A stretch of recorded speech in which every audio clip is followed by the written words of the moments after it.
एक बार की बात है, नारद मुनि स्वर्ग लोक में भ्रमण कर रहे थे। तभी उन्होंने देखा, नारायण नारायण, अहो भाग्य हमारे, आज तीनों देवियां, माँ लक्ष्मी, माँ सरस्वती और माँ पार्वती, आप तीनों एक साथ। मेरा प्रणाम स्वीकार कीजिए माते। मैं इधर से गुजर रहा था तो आप लोगों के वार्तालाप सुनकर मैं यहाँ रुक गया।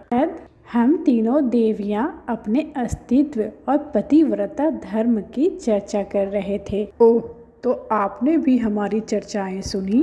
ये बात तो आप भी जानते हैं नारद कि हम तीनों देवियां के समान कोई भी पतिव्रता स्त्री नहीं है। हमारा पतिव्रत धर्म सर्वश्रेष्ठ है। नारायण नारायण, ये बात तो सच है माता, आप तीनों पतिव्रता स्त्री हैं।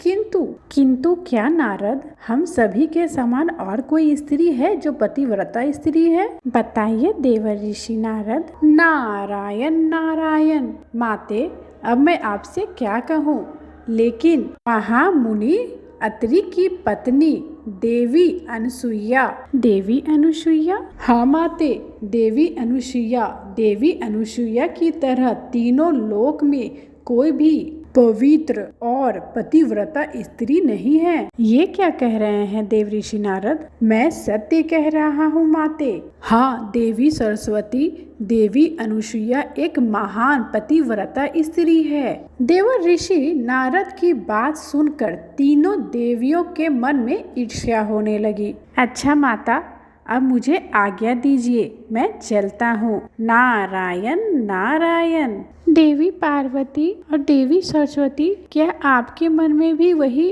विचार आ रहे हैं जो मेरे मन में आ रहे हैं? हाँ देवी लक्ष्मी, हमारे मन में भी वही विचार आ रहे हैं। अगर ये बात है तो हमें देवी अनुसुईया की परीक्षा लेनी ही पड़ेगी। हाँ देवी, आप सही बोल रही हैं। अब तो हमें देखना ही पड़ेगा कि देवी अनुसुईया कितनी बड़ी पतिव्रता स्त्री है। इसी विषय पर आग्रह करने के लिए तीनों देवियां अपने अपने पति के पास गईं। इसके बाद तीनों देवों ने आपस में विचार विमर्श किया। अब क्या किया जाए महादेव?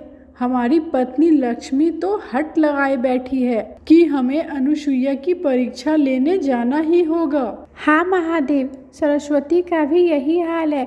और आपको तो पता है महादेव, अगर स्त्री कोई हट लेकर बैठी है तो उसे मनवाए बिना नहीं रहती। हाँ, मैं भी इसी असमंजस में हूँ। लगता है अब हम तीनों को देवी अनुसुईया की परीक्षा लेने के लिए ऋषि अत्रि के आश्रम में जाना ही होगा। किंतु महादेव, क्या हम लोग इसी रूप में जाएंगे? नहीं नहीं ब्रह्मदेव, हम लोग तो ब्राह्मण का रूप धारण करके उनके द्वार पर जाएंगे। हाँ हाँ महादेव, सत्य कह रहे हैं। और ये तो सभी को पता है कि ऋषि अत्रि के आश्रम से कोई भी मनुष्य, पशु पक्षी बिना खाए पिए खाली हाथ नहीं लौटता। ठीक है महादेव, तो हम लोग काशी के ब्राह्मण के वेश में चलते हैं। इसके बाद तीनों देव वेश बदलकर ऋषि अत्रि के आश्रम के पास पहुंचते हैं। हाँ महादेव, आश्रम तो सामने है।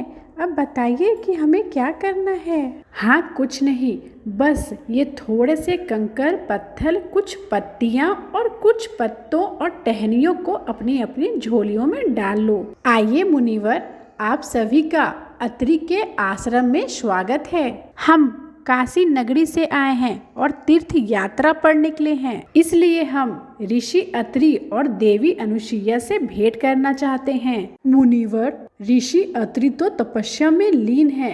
हाँ, देवी अनुसुईया आश्रम में हैं। आप उनसे भेंट कर सकते हैं। शिष्य उन तीनों यात्रियों को लेकर देवी अनुसुईया के पास पहुँचते हैं। उस समय देवी अनुसुईया माँ तुलसी की आराधना में लीन थी। माते, ये तीनों यात्री काशी नगरी से आए हैं और आपसे भेंट करना चाहते हैं।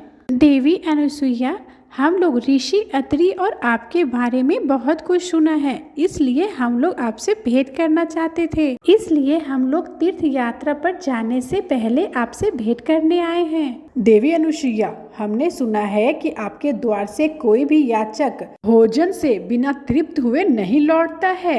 आपने बिल्कुल सही सुना है मुनिवर। आइए आश्रम में अंदर आइए, पधारिए मुनिवर। देवी अनुसुईया, हमें बहुत जोरों की भूख लगी है, इसलिए हमारे लिए शीघ्र ही भोजन परोसा जाए। बताइए मुनिवर, आप क्या खाएंगे? मैं आपके पसंद के अनुसार ही भोजन का प्रबंध कर दूंगी। देवी अनुसुईया, हमारे पास जो भी है आपको उसी से भोजन बनाना पड़ेगा। मतलब कि हम लोग भोजन की सामग्री साथ लाए हैं। जो आ गया मुनिवर, आप मुझे जो भी सामग्री देंगे मैं उसी से भोजन तैयार करके आपको भोजन शीघ्र ही परोस दूंगी। तो ये लो, ये कुछ पत्थर, कंकर और पेड़ के कुछ पत्ते और टहनियाँ हैं। हम लोग आज इसी का भोजन ग्रहण करेंगे। और हाँ, ध्यान रहे, अगर इनसे बना भोजन हमें प्राप्त नहीं हुआ तो आज हम लोग यहाँ से भूखे पेट ही चले जाएंगे। जाओ देवी अनुसुईया, अब भोजन में विलंब ना करो। देवी अनुसुईया रसोई में जाती है और हाथ जोड़कर भगवान से प्रार्थना करने लगती है। हे ईश्वर, मेरी मदद करो। मैं जानती हूँ कि तीनों देव ब्रह्मा विष्णु महेश स्वयं मेरी परीक्षा लेने यहाँ पर आए हैं। मेरी मदद करो प्रभु। यदि मैं सच्चे हृदय से आपको पुकारती हूँ, ये सामग्री भोजन में परिवर्तित हो जाए। देखते ही देखते वो कंकर, पत्थर, पत्ते और सूखे टहनियाँ स्वादिष्ट भोजन में परिवर्तित हो जाते हैं। देवी अनुसुईया भगवान को धन्यवाद देकर वो भोजन ऋषि के रूप में आए ब्रह्मा विष्णु महादेव के समक्ष लेकर जाती हैं। भोजन तैयार है मुनिवर, अगर आप कहे तो ये भोजन मैं आपके सामने परोस दूं। देवी अनुसुईया, हम तीनों ये भोजन एक ही शर्त पर ग्रहण करेंगे। आपको हमारे समक्ष बिना वस्त्र के आना होगा और भोजन परोसना होगा। यदि आप ऐसा करती हैं तभी हम लोग ये भोजन ग्रहण करेंगे, नहीं तो हम तीनों यहाँ से भूखे ही चले जाएंगे। आप कुछ देर प्रतीक्षा कीजिए, मैं अभी आई। देवी अनुसुईया तपस्या में लीन अपने पति ऋषि अत्रि के पास जाती हैं और उन्हें सब बात बताती हैं। स्वामी, अब आप ही बताइए मैं क्या करूं? देवी अनुसुईया, आप तो एक पतिव्रता स्त्री हैं। जब आप स्नान के लिए जाती हैं तो आपके तेज के कारण कुछ देर के लिए सूर्य देव भी अपनी आंखें मूंद लेते हैं। और आपको तो पता है, हमारे यहाँ स्वयं तीनों लोक के स्वामी ब्रह्मा विष्णु महेश पधारे हैं। और ब्रह्मा विष्णु महेश तो हमारे माता पिता हैं, जिन्होंने हमें जीवन दिया है। तो भला माता पिता के सामने कैसी लज्जा। निसंकोच होकर घर जाओ और अतिथियों की सेवा करो। और हाँ, ये कमंडल का जल जरूर लेकर जाओ। इसे भोजन परोसने से पहले धरती पर छिड़क देना। जो आ गया स्वामी।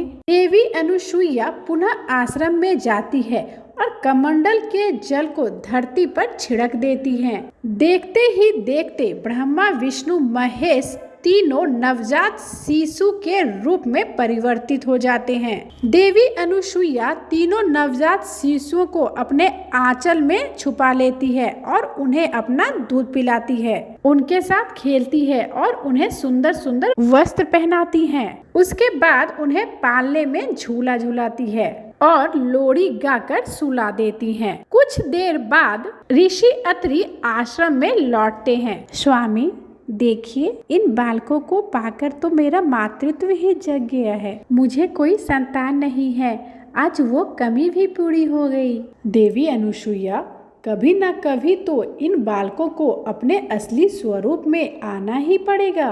हम कब तक इनको अपने साथ रख सकते हैं? उसी समय नारद मुनि देवी लक्ष्मी, देवी सरस्वती और देवी पार्वती के साथ उनके आश्रम में आ जाते हैं। नारायण नारायण, माते, अपने पतियों को ढूंढते हुए ये देवियां यहाँ तक आई हैं। इनके पतियों को कृपया इन्हें सौंप दीजिए। माता, मेरा प्रणाम स्वीकार कीजिए। देवी अनुसुईया, हमारे पति तुम्हारे आश्रम में ही आए थे, वो कहाँ हैं? माते, हमारे पास तो काशी नगरी के 3 ब्राह्मण ही आए थे, जिन्हें मैंने शिशु बना दिया।